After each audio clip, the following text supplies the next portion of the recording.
Without further ado, please help me give a warm Malaysian welcome to Andreas Antonopoulos.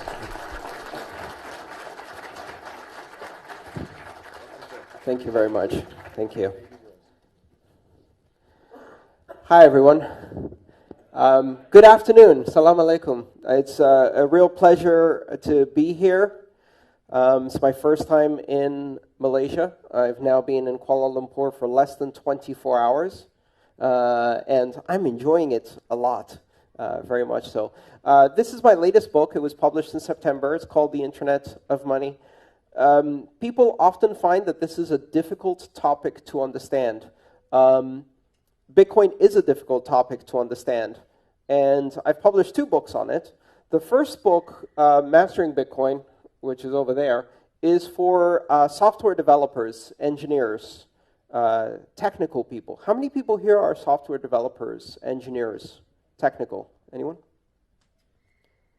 Okay, so 5 people in this room can read that book. It explains how Bitcoin works, and you can probably read the first 3 chapters before you get into the very technical stuff, and from that point on, it's a bit challenging. It's challenging not because I aim it to be challenging, but because Bitcoin is a complex subject. Now, for everybody who's not a developer, the reason I published that book, The Internet of Money, is this isn't about how it works. This is about why it matters. And it's a collection of 11 of my talks delivered in this format. And it explains the philosophy of money, the implications of Bitcoin on society, and it's a book for everyone. It's the book I gave my mom to read, and she doesn't understand anything about computers or money, so that's a good start. Great. So before I get started, I'd like to get a feel for the people in the audience and get a bit of an understanding of how many people are familiar with these technologies that we're going to be discussing today. So by show of hands, let's start with the narrowest, which is how many people here own Bitcoin? Okay, someone did a good turnout for the community. Hi, thank you for coming. Hi, thank you for coming. How many people have seen or conducted a transaction in Bitcoin but don't own any, have just experienced it? Okay, just a few. Very good. And how many people have never conducted a transaction, have no idea what Bitcoin is or how it works, and are new to this topic? Great. Now, that was about maybe 30 people, I would say. Now, for those of you who are new to this topic, what I'd like to suggest is that whether you understand or not what we're discussing today, and please ask your questions. I want to hear even the most basic questions about Bitcoin, because I believe those are the most powerful questions. After we're done with the presentation, after we're done with the Q&A, I would like to see as many of the people in the audience who have never experienced Bitcoin to either install a Bitcoin wallet on your mobile device, and someone in the audience will give you for free some Bitcoin.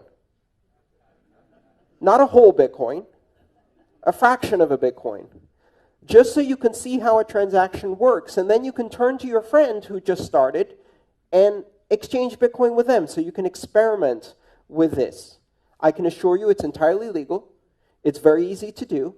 And it will allow you to really experience this technology, which is much easier experience than it is explained. So, let's try the next question. How many people in this audience who have Bitcoin on their mobile devices, are willing to help people install a wallet and give them $1 or $2? I will. Look around, the new people, look around at who's raised their hands. Find these people after the Q&A. Ask them to give you a small amount of Bitcoin and help you set up a wallet. Don't be shy. I will be happy to do it myself. All right. With that, let's get started with Bitcoin basics. In October of 2008, on an obscure, anonymous mailing list called the Cypherpunk mailing list. An anonymous participant using the pseudonym Satoshi Nakamoto announced the publication of a paper and said, "I think I have solved a problem in computer science. I have found a way to create a system of electronic cash that is direct between people, peer-to-peer, as we use the term in computer science. In this system of electronic cash, I've written a white paper and I have implemented it in software." And on that day, Satoshi Nakamoto published the white paper. You can download it online. It's available at bitcoin.org. You can do a search for it, the Satoshi Nakamoto white paper or the Bitcoin white paper. And in 9 pages, Satoshi Nakamoto described in detail and in ways that predicted many of the things that happened over the next 7 years, what Bitcoin was and what Bitcoin could become and how it would work. But he didn't stop there. Or she didn't stop there. Or they didn't stop there, because we don't know if Satoshi Nakamoto is a man, a woman, or a group of people, or an alien being from the future. Okay, probably not that last one. Satoshi Nakamoto then published software and invited people to participate in running a network. And this gives you the first hint as to how Bitcoin works. Bitcoin is software. Bitcoin is an application, among other things. You download this application, you run it on your computer. You can run it on a laptop, you can run it on a desktop, preferably on a computer that's permanently connected to the internet. It uses quite a bit of RAM and disk space right now, but in those days it was very lightweight. And if you run this program, it reaches out on the internet and it finds other people running this program. You don't know who these people are. It doesn't reach out to specific people. It creates a random mesh network, what we call a peer-to-peer network, where every participant in the system is equal. There's no special computer. They're all just talking to each other. It creates what in network terms we would call a crowd. So randomly reaches out and connects to various other computers running the Bitcoin software. And together they create a network. And that network is used to exchange and propagate transactions. These transactions are encoded in a digital format. They contain information about the transfer of value and the authorization to transfer value between participants. Nobody controls this network. And this is a critical concept. Nobody controls this network. You can be running one of these computers. You do not control this network. You run one of these applications, it connects to other people, and you run another one of these applications, and it talks Bitcoin to the other computers that are talking Bitcoin. But no one is in control. No one is in charge. Just like when you're running a computer that speaks on the internet and communicates with other computers on the internet, no one is in control. If you interact directly between these systems. That network started on January 3rd, 2009. And on that day, the world changed. For the first time in the history of money, in the history of trust, in the history of institutions, in the history of humanity, A system that is completely independent of authority, is completely independent of institutions. A system that develops trust as the result of collaboration, communication, and computation through cryptography was born. This system allows people to exchange value, to transmit money. And this money is called Bitcoin. So Bitcoin is the application. It's the software that you run on your computer that communicates with all of the other computers running the Bitcoin software. Bitcoin is the name of the network that runs, the Bitcoin network, which is the collection of all of these computers.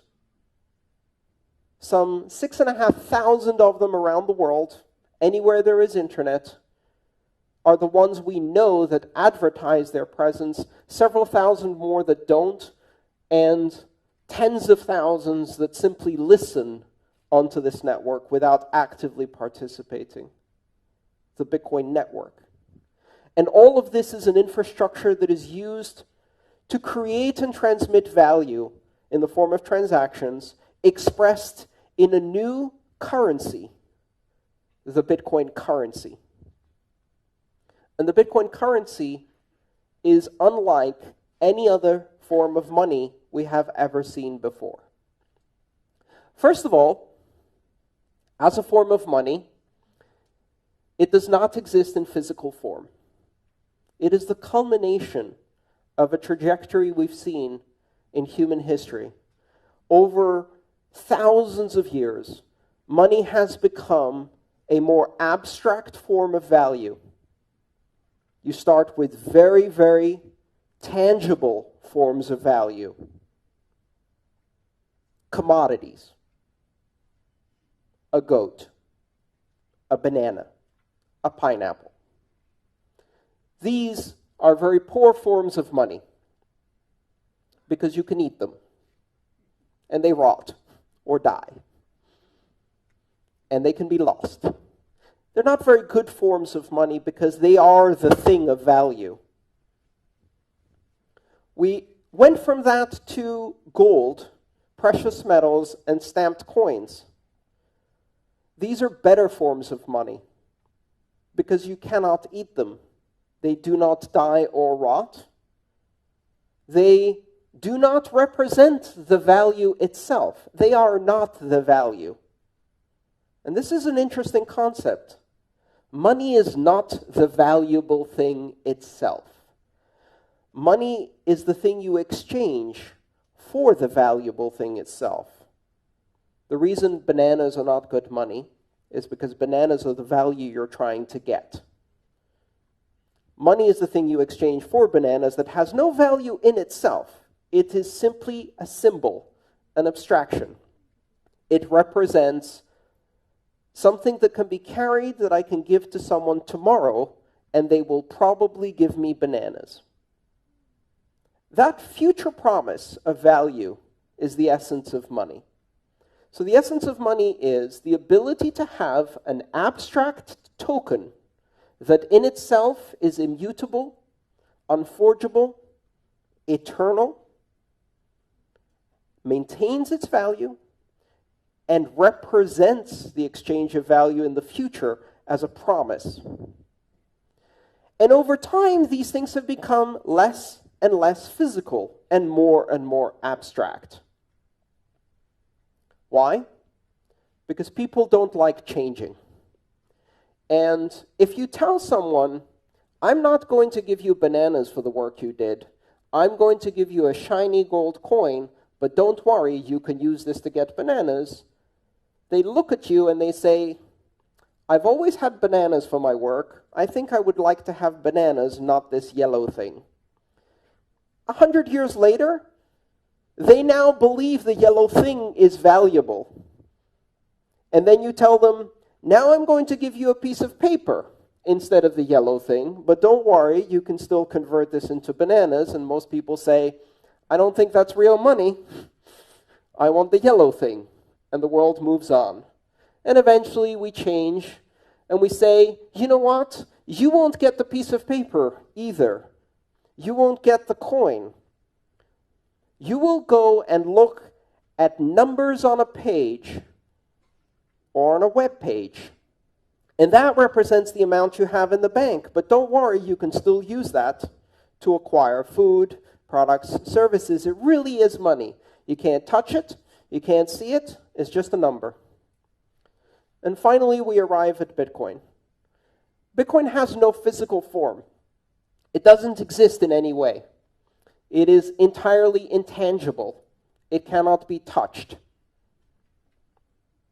It is simply a digital form of money. But it is a digital form of money that is entirely different from everything we've seen before. What it does that is different is that it is not a form of money that is recorded in the database or records of a company. It is not a digital form of money that represents a debt owed to a central bank or government. It is not a digital form of money that has been issued by a sovereign, a central bank, a nation, a king. It is a form of digital money that has been issued through complex and energy-intensive computation on the internet, is recorded simultaneously on every computer that participates in the Bitcoin network, is validated independently by every computer that participates in the Bitcoin network, cannot be forged, cannot be counterfeited, cannot be censored, cannot be seized or frozen, can be transmitted anywhere in the world as information, can be verified independently by anyone who receives it, and is not controlled by anyone. Its value is not controlled, its issuance is not controlled, its ownership is not controlled. It is direct from one person to another person with no intermediaries. If I use my mobile phone to make a Bitcoin payment to someone in this room, I am creating a digital transaction that recognizes the fact that a certain number of Bitcoin that the network knows belongs to me through the proof of my digital signature. I have authorized the transfer of that value to another owner of Bitcoin who will then be able to control that Bitcoin through their own digital signature, through their own cryptographic key. Now, you don't need to know anything about digital signatures or cryptographic keys. When you use Bitcoin, you see an application on your mobile device or on your desktop. This application tells you you have 3 Bitcoin. It allows you to enter the address of a recipient, which is a number, just like an email address. It allows you to select an amount of Bitcoin you wish to transact. And when you click send on your application, it uses the digital signature and private key that is embedded in your device to create and sign a transaction that is advertised to the entire Bitcoin network and says, I have transferred this value. And then the entire network now knows that this value belongs to someone else. They don't know who this someone else is. Nobody knows. When you do a Bitcoin transaction, it is not related or attached to identity. You do not need to create an account. You do not need to register. You do not need to provide ID or name or location or address, age, gender, race, religion, nationality, nothing. You don't even need to be human. And you laugh, but it is true. Bitcoin enables, for the first time in human history, non-human entities to actively control and own value. Which is bizarre because we've never had that in any legal system in the world. We have the legal fiction of corporations, and corporations can own value, but corporations can only exist as associations between living human beings. In Bitcoin, a software agent that is not owned by anyone, through the use of cryptography, can own and transact in Bitcoin internationally. This creates some very interesting and also very disturbing possibilities for the future. Artificial intelligence systems can own and control money without any living human being involved. You can have corporations that have no directors, no living humans in control, that are controlled entirely by software. Back to people, though. If you are a person who has installed a Bitcoin wallet, you must pass a complex test in order to install this software.